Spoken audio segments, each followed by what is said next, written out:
So I created this guide for you. Some things you can do. Consume more fermented foods, drinks. You can even take probiotic pills. Those will all help you out.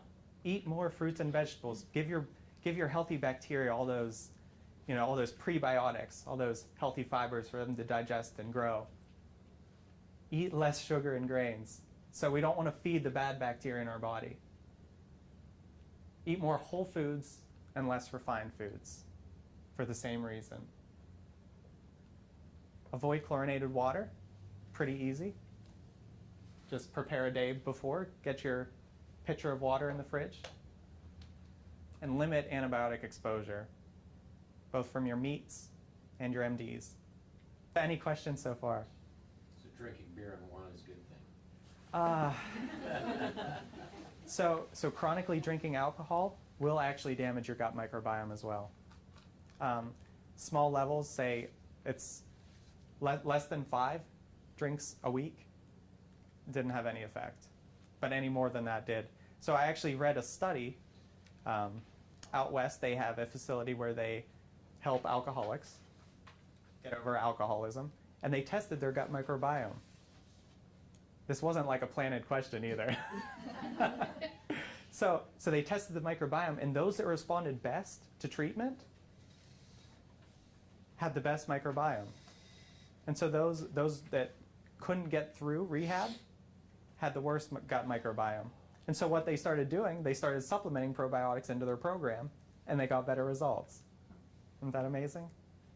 What's fascinating about this, and what I think a lot of people miss in this conversation is, so what do we do for the serotonin deficiency in America in people?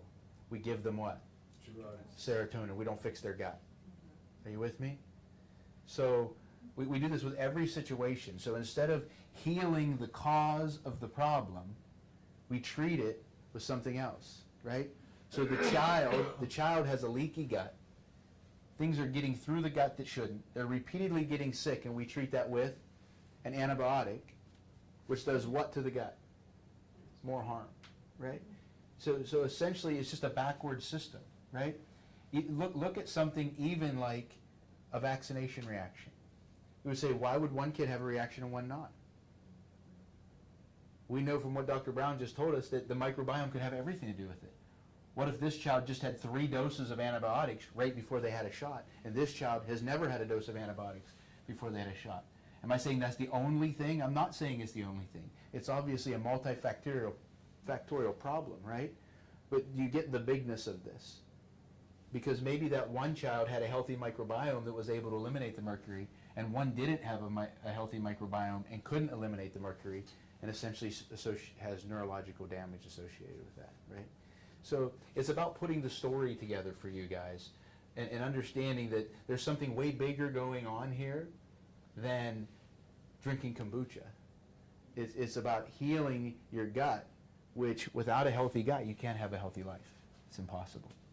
Right? It's not that we would ever say that this is the only solution to your health, but it is a major key piece of it, right? So if you're putting together a puzzle and one of the pieces of the puzzle is missing, it's not a great picture. Right?